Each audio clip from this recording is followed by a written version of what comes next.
కర్నూలు జిల్లా ఆదోని పట్టణంలో సిపిఎస్ రద్దు చేయాలని యూటీఎఫ్ యూనియన్ నాయకులు టీచర్లు ర్యాలీ నిర్వహించారు. స్థానిక యూటీఎఫ్ ఆఫీస్ నుండి చందాసా దర్గా వరకు ర్యాలీ నిర్వహించారు. ఈ ర్యాలీలో state member Krishnamurthy, district leader Hanumanthu మరియు ఉపాధ్యాయులు పాల్గొన్నారు.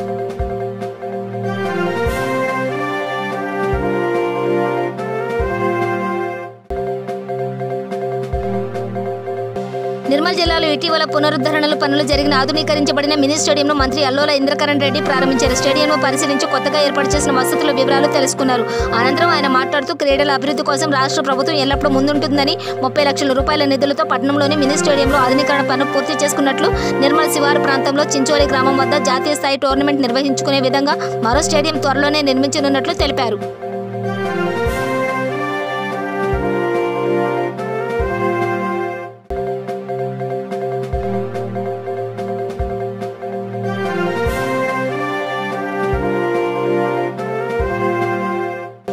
నల్గొండ జిల్లా ప్రజల కళ నెరవేరింది. దశాబ్దాలుగా ఎదురు చూస్తున్న కరెంట్ రైలు నల్గొండ పట్టాలపై పరుగులు తీస్తుంది. దీంతో రైల్వే శాఖకు ఇంధనం ఆదాతో పాటు సమయం కూడా ఆదా అవుతుంది. అంతేకాకుండా గుంటూరు నుండి సికింద్రాబాద్కు ఒక్క రైలు కూడా లేదు. కావున ఇటు ప్రయాణికులకు సమయము ఆదా, అటు కరెంట్ రైల్వే వారికి కూడా ఆదాయం ఉంటుందని ప్రయాణికులు సంతోషం వ్యక్తం చేస్తున్నారు.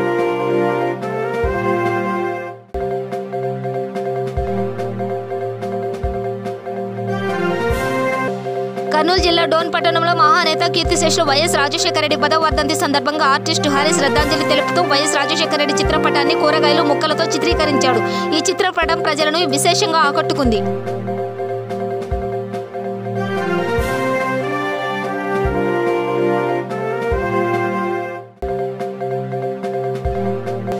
మెదక్ జిల్లాలో హవేలీ గణపూర్ మండలంలోని పోచారం డ్యాం పొంగి పొర్లుతుంది. డ్యాము అందాలు చూడడానికి చుట్టుపక్కల ప్రాంత ప్రజలు తరలి వస్తున్నారు.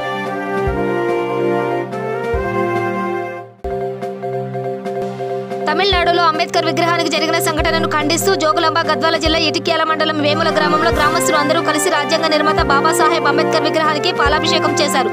ఈ కార్యక్రమంలో టీఆర్ఎస్ నాయకుడు సూరి మరియు గ్రామ యువకులు పాల్గొన్నారు. ప్రకాశం జిల్లా గిద్దలూరు కొమరోలులో వానరానికి అంత్యక్రియలు నిర్వహించి మానవత్వాన్ని చాటుకున్నారు. విద్యుత్ షాక్తో మృతి చెందిన వానరానికి అంత్యక్రియలు నిర్వహించారు. కొమరోలు పట్టణంలో విద్యుత్ షాక్కు గురై వానరం అక్కడికక్కడే మృతి చెందింది. వానరాన్ని బతకడానికి కొంతమంది ప్రయత్నాలు చేసినా ఫలించకపోవడంతో చివరికి మృతి చెందింది. దీంతో కొంతమంది స్థానికులు వానరానికి అంత్యక్రియలు నిర్వహించారు.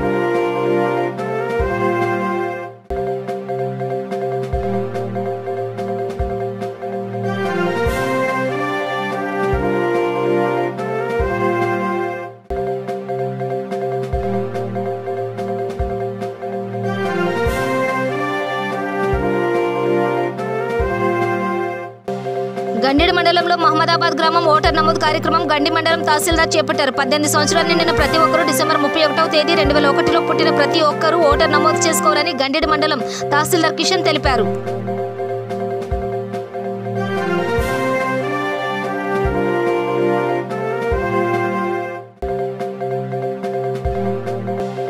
నల్గొండ పట్టణంలో గల చిన్న వెంకటరెడ్డి ఫంక్షన్ హాల్లో మధురకవి కూరెల విఠలాచార్య గారికి సాహిత్య భీష్మ బిరుదు మరియు పురస్కార ప్రదానం చేయడం జరిగింది. కార్యక్రమంలో నల్గొండ నియోజకవర్గం ఎమ్మెల్యే శ్రీ కంచర్ల భూపాల్ రెడ్డి, దశరథి పురస్కార గ్రహీత శ్రీ సుద్దాల అశోక్ తేజ పాల్గొన్నారు. ఈ కార్యక్రమంలో తేజస్విని సాహితీ సాంస్కృతిక వేదిక, శ్రీ హరిహర పుత్ర అయ్యప్ప సేవా సంస్థ, శ్రీ పోతులూరి వీరబ్రహ్మేంద్ర స్వామి దేవస్థానం నార్కట్పల్లి వారు నిర్వహించారు.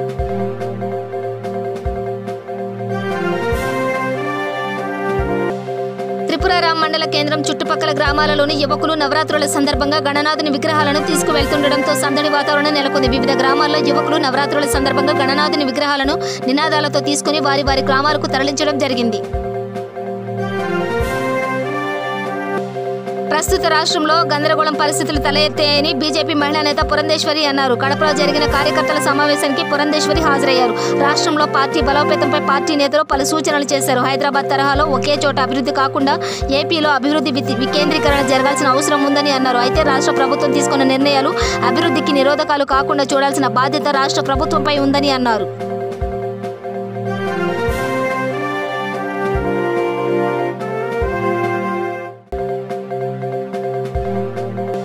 తిరుమల శ్రీవారిని కర్ణాటక ముఖ్యమంత్రి యడ్యూరప్ప దర్శించుకున్నారు. ఉదయం వీఐపీ విరామ సమయంలో కుటుంబ సభ్యులతో కలిసి స్వామివారిని దర్శించుకుని స్వామివారి ఆశీస్సులు అందుకున్నారు. దర్శనానంతరం రంగనాయకుల మండపంలో యడ్యూరప్పకు స్వామివారి తీర్థప్రసాదాలను తిరుమల ప్రత్యేక అధికారి ధర్మారెడ్డి అందజేశారు. అనంతరం మీడియాతో మాట్లాడుతూ కర్ణాటకలో ఇటీవల వచ్చిన వరదలో సుమారు 1,00,000 ఏళ్ల వరకు నేలమట్టమయ్యాయని, భవిష్యత్తులో ఎటువంటి విపత్తులు రాకుండా చూడాలని స్వామివారిని ప్రార్థించినట్లు యడ్యూరప్ప తెలిపారు.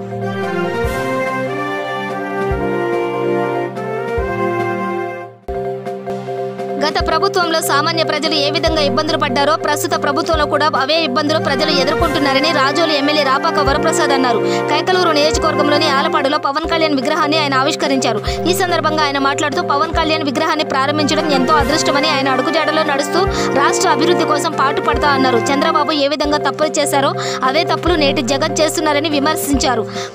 పనులు, ఆలోచన లేని విధానాల వల్ల నేడు కార్మికులంతా రోడ్డు పక్కన పడ్డారని, వారి పాపం ఊరికే పోదని అన్నారు. సమాజంలో, రాజకీయాల్లో, ప్రజల్లో కూడా మార్పు రావాల్సిన అవసరం ఎంతైనా ఉందని, దానికోసం జనసేన పాటుపడుతుందన్నారు. ఈ కార్యక్రమంలో జనసేన పార్టీ నాయకులు, కార్యకర్తలు పాల్గొన్నారు. తిరుమల శ్రీవారిని పలువురు ప్రముఖులు దర్శించుకున్నారు. వీఐపీ విరామ సమయంలో కేంద్ర రైల్వే శాఖ సహాయ మంత్రి అంగడి సురేష్ శ్రీవారి సేవలో పాల్గొని మొక్కులు చెల్లించుకున్నారు. దర్శనం కోసం అధికారులు ప్రత్యేక ఏర్పాటు చేశారు. దర్శనం అనంతరం రంగనాయక మండపంలో టీటీడీ అధికారులు స్వామి తీర్థ ప్రసాదాలు అందజేశారు.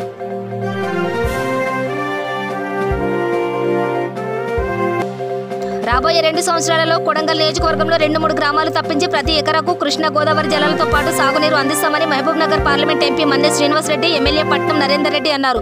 నారాయణపేట జిల్లా మద్దూరు మండలం నిడిజింత గ్రామ శివారులో గుట్టపై నిలిచిన శ్రీ వెంకటేశ్వర స్వామి జాతర ఉత్సవాల భాగంగా మాజీ మంత్రి జూపల్లి కృష్ణారావు, నారాయణపేట ఎమ్మెల్యే రాజేందర్ రెడ్డి దర్శించుకుని ప్రత్యేక పూజలు నిర్వహించారు. ఈ సందర్భంగా ఆ పార్టీ మండల అధ్యక్షుడు లక్ష్మీనారాయణ వారికి ఘన స్వాగతం పలికారు.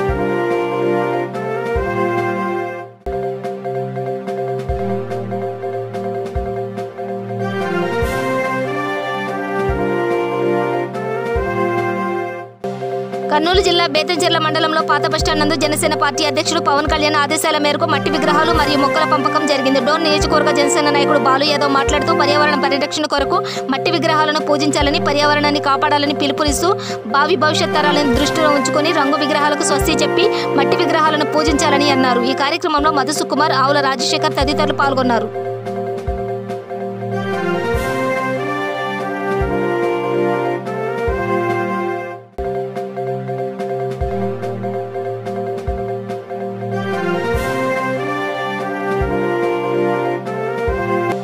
తిరుమలలో వైభవంగా జరిగే శ్రీవారి వార్షిక బ్రహ్మోత్సవాల ఏర్పాట్లపై ఈవో అనిల్ కుమార్ సింఘాల్ అధికారులతో సమీక్షించారు. సెప్టెంబర్ 30వ తేదీ నుండి అక్టోబర్ 8 వరకు శ్రీవారి వార్షిక బ్రహ్మోత్సవాలు జరగనున్నాయి. సెప్టెంబర్ 24వ తేదీన శ్రీవారి ఆలయంలో కోయిల్ అల్వార్ తిరుమంజనం, సెప్టెంబర్ 29వ తేదీన బ్రహ్మోత్సవాలకు అంకురార్పణ జరుగుతుందని ఈవో తెలిపారు. సెప్టెంబర్ 30వ తేదీన రాష్ట్ర ప్రభుత్వం తరపున శ్రీవారికి పట్టు వస్త్రాలను సమర్పిస్తున్నట్లు చెప్పారు. ఈసారి జరిగే బ్రహ్మోత్సవాలకు 4,200 మంది పోలీసులతో భద్రత పర్యవేక్షిస్తామని చెప్పారు. 15 కోట్లతో పాటు 57 లక్షల రూపాయల వ్యయంతో 1500 సీసీ కెమెరాలు ఏర్పాటు చేస్తున్నామని చెప్పారు.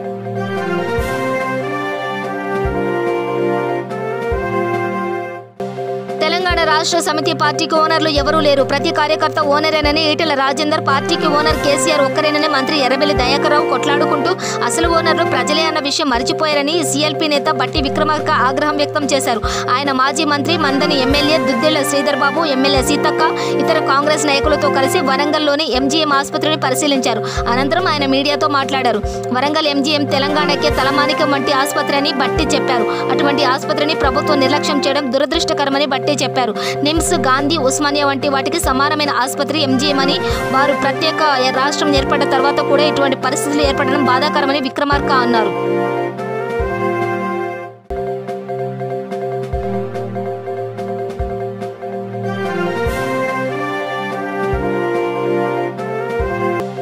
సిరికొండ మండలం కామధేను కాలేజీలో ఫ్రెషర్స్ డే పార్టీ చాలా సంబరంగా జరిగింది. ఈ పార్టీలో సీఏ ప్రసాద్, ఎంపీపీ సంగీత రాజేందర్, కళాశాల లెక్చరర్లు, విద్యార్థులు పాల్గొన్నారు. ఇందులో భాగంగా సీఏ ప్రసాద్ గారు మాట్లాడుతూ విద్యా బోధన నిష్కపటమైనదని, స్వార్థం లేనిదని చెప్పారు. ఒక విద్యార్థి పై స్థాయికి ఎదిగినప్పుడు చాలా సంతోషించింది ఒక గురువే అని పేర్కొన్నారు. మనం ఎంత ఎత్తుకు ఎదిగినా గురువును మాత్రం మర్చిపోద్దని తెలిపాడు.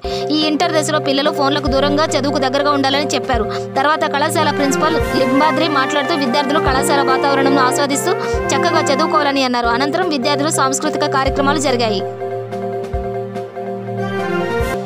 నిజామాబాద్ జిల్లా బోధన మండలం తెలంగాణ రాష్ట్ర పార్టీ సమావేశం ఏఆర్ గార్డెన్ లో జరిగింది. ఈ కార్యక్రమానికి ఎమ్మెల్సీ ఫరూక్ హుస్సేన్ గారు ముఖ్య అతిథులుగా హాజరయ్యారు. ఈ సందర్భంగా ఆయన మాట్లాడుతూ దేశంలో ఏ పార్టీకి లేని విధంగా కార్యకర్తల కృషితో రాష్ట్రంలో 65 లక్షల సభ్యత్వాలు పూర్తి చేయడం జరిగిందని తెలిపారు.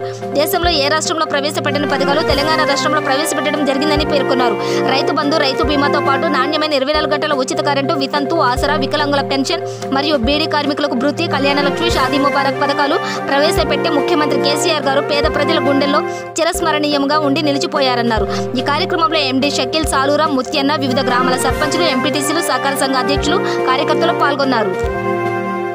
మంచిర్యాల జిల్లా లక్షెట్టిపేట మున్సిపాలిటీ పరిధిలోని బూత్కూర్ చౌరస్తా వద్ద జనగణమన స్టీరింగ్ కమిటీ సభ్యులు ప్లకార్డుల చేతబూని ప్లాస్టర్ ఆఫ్ ప్యారిస్ విగ్రహాలు వద్దు, మట్టి విగ్రహాలు ముద్దు అని నినాదాలు చేస్తూ అవగాహన కార్యక్రమం నిర్వహించారు. ఈ సందర్భంగా కమిటీ సభ్యులు మాట్లాడుతూ పర్యావరణ పరిరక్షణలో భాగంగా ప్రజలందరూ మట్టితో చేసిన వినాయకుడి విగ్రహాలను ప్రతిష్ఠించుకోవాలని, ప్రజలకు అవగాహన కల్పించాలనే ఉద్దేశంతో జనగణమన స్టీరింగ్ కమిటీ సభ్యులందరూ అవేర్నెస్ ప్రోగ్రాం ఏర్పాటు చేయడం జరిగిందని అన్నారు. బూత్కూర్ మైక్ పాయింట్ వద్ద జాతీయ గీతాలాపన అనంతరం మట్టి విగ్రహాలు మరియు ప్లకార్డులతో ప్రదర్శన కార్యక్రమం చేపట్టి ప్రజలందరూ మట్టితో చేసిన వినాయకుడి విగ్రహాలను ప్రతిష్ఠించుకోవాలని, పర్యావరణాన్ని కాపాడాలని అవగాహన కల్పించామన్నారు.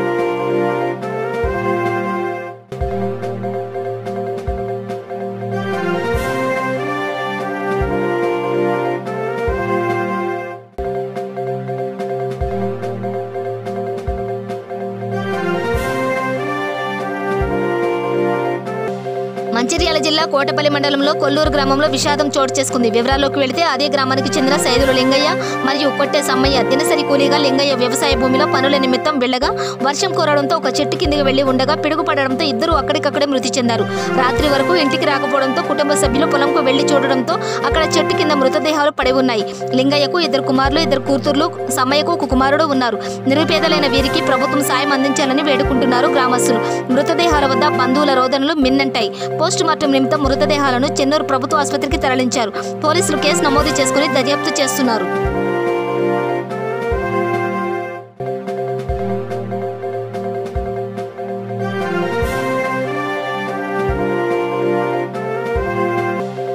ఎమ్మిగనూరు నియోజకవర్గంలో కలెక్టర్ ఆదేశాల మేరకు ఆదోని ఆర్జీఓ నిర్వహణ మండల అభివృద్ధి అధికారిని రేఖమ్మ అధ్యక్షతన మండల తహసీల్దార్ పర్యవేక్షణలో ప్రభుత్వం ప్రతిష్టాత్మకంగా చేపట్టిన గ్రామ వార్డు సచివాలయం పరీక్షలు కట్టుదిట్టమైన చర్యలతో ప్రశాంతంగా ముగిశాయి. ఈ సందర్భంగా అభివృద్ధి అధికారిని మాట్లాడుతూ ఎమ్మిగనూరు నియోజకవర్గం పరిధిలో మొత్తం 30 కేంద్రాలు ఏర్పాటు చేశామని, అందులో అర్ధ కేంద్రాలుగా 21 కేంద్రాలు, 9 రూరల్ కేంద్రాలుగా ఏర్పాటు చేశామన్నారు. మొత్తం 6,918 మంది అభ్యర్థులు హాజరు కావాల్సి ఉండగా 6,584 మంది హాజరయ్యారని, 334 మంది గైర్హాజరని తెలిపారు. ఈ కేంద్రాలలో 13 కేంద్రాలు పూర్తిగా మహిళా కేంద్రాలుగాను, 13 కేంద్రాలు పురుష కేంద్రాలుగాను, 2 మహిళా దివ్యాంగుల కేంద్రాలుగాను, 1 దివ్యాంగ, 1 మహిళా కేంద్రంగాను, పురుష దివ్యాంగుల కేంద్రం ఏర్పాటు చేశామని తెలిపారు. ఈ పరీక్షలకు 340 మంది ఇన్విజిలేటర్లు, 76 మంది హాల్ సూపర్వైజర్లు నియమించామన్నారు.